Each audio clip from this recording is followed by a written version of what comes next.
Good morning. It is Monday, December the 2nd. A super exciting day. Why is it exciting? I'm alive.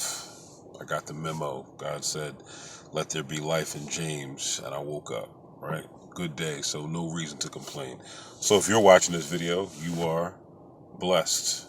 You got the memo. You woke. You were awakened. So I'm sitting here thinking about what I was going to drop, what I was going to say. There was a couple things I wanted to say.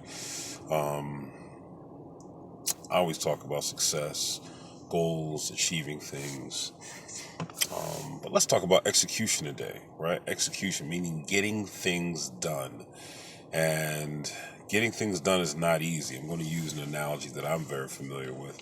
And hopefully it resonates with you, but maybe I'll use a couple more that might strike a chord with a couple of you out there, right? So I play football at a couple different levels, right? High school, college, pros.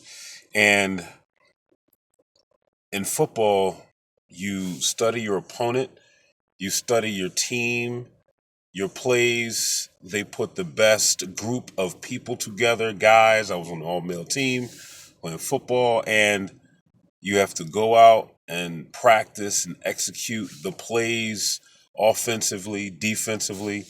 And so the easiest part of the game is when you get in the huddle and you get the play, whether you're on offense and the quarterback is giving you the play, or you're in defense and you get the play from the captain, whether it's a linebacker or a safety, and you get the play, right?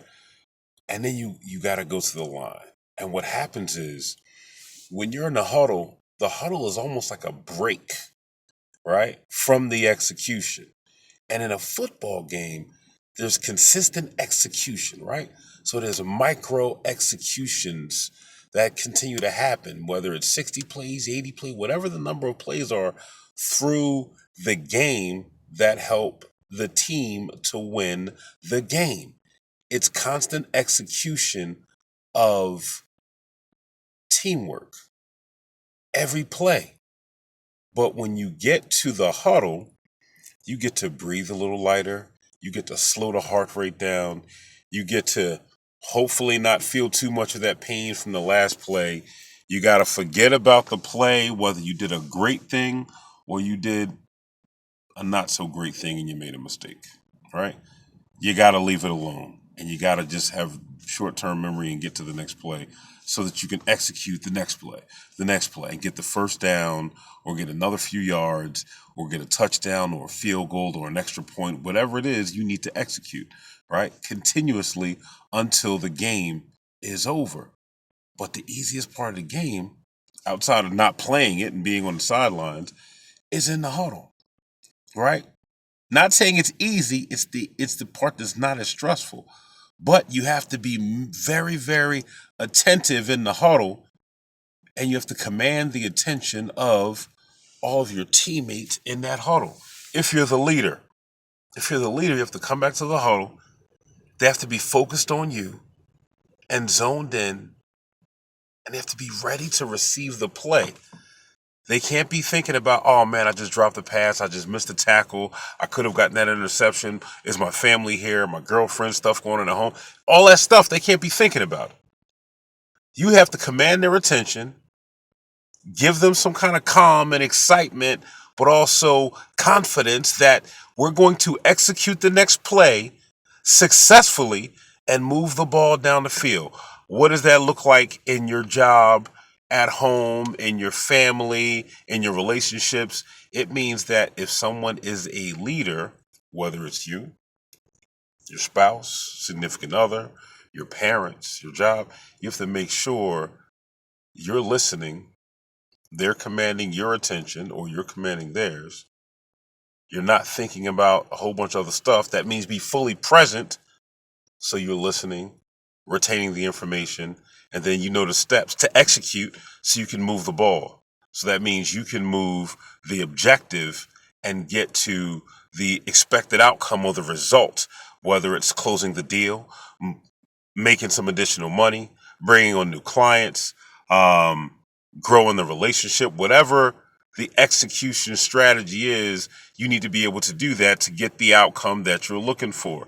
But if you are not paying attention, if you are not fully present and you're thinking about a whole bunch of other stuff, you'll miss one or two key things. You may have heard 80%, but that 20% that you missed, and you got to go back. Hey, tell me again. They might repeat the play in the huddle one or two times, but they'll usually repeat the play. They'll say the play, right? And then they'll ask everybody else to repeat the play. You repeat it and say on three, ready, break. That means everybody's on the same page now because you all repeated it and we're breaking. We're going to the huddle. Now it's executing. So what happens when you go to the huddle? You start repeating your specific assignment in that play. When you get to the line, you repeat it over and over and over again so that it's now second nature, but it should have been second nature because you practiced it all week. In your mind, you visualized it.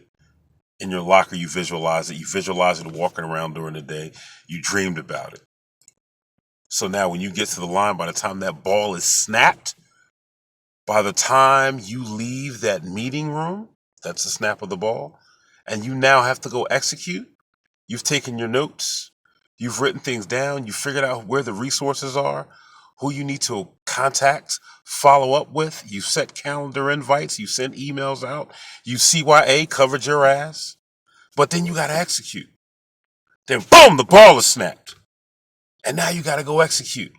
But before the ball is snapped, and now you're trying to get all your plays down packed and remember all your plays, and then the person to your left of you and the right of you, and then the defense on the other side, or if you're on defense, the offense, you're looking at keys and trying to figure out what's going to happen and trying to predict what they're going to do so that you can make the play. And the same thing happens with life in your relationships. If you're not fully present when you're listening to your significant other, you're going to miss something. If you're not fully present when you're in the meeting, you're going to miss something. If you're not fully present when you are leading your team and you don't see that one or two of your colleagues or teammates is distracted mentally or emotionally, not by their phone, but just by their facial expressions or their gestures, then you know you don't have everybody's full buy-in. And you need to get that buy-in in order to execute. So they may be in the huddle with you, but they may physically, but they may not be fully present. You got to make sure you get them there. They may be taking a knee, right? Or they may need a TV timeout because they're struggling. And so after that meeting, go talk to them. Or maybe even before the meeting, make sure everybody's on the same page, right? Make sure you're on the same page if you're in that huddle. And if you're not in that huddle, don't be a distraction. Don't be in the way. Just play your position and wait your turn. All right. So that's this Monday morning. What I wanted to talk about is execution. Be proactive and offensive minded. Don't be reactive and defensive minded in your thought process. Be ready to execute as soon as the ball is snapped, as soon as the meeting's over. Know your role in the whole scheme of things. Know your role very well. And then maybe know other people's roles, right? But know yours and execute yours to the best of your ability and then beyond. And then, okay, it's cool to know other people's roles and responsibilities, but you be the best that you can be first. All right? It's all about execution today, y'all. I hope this was and is helpful. Peace.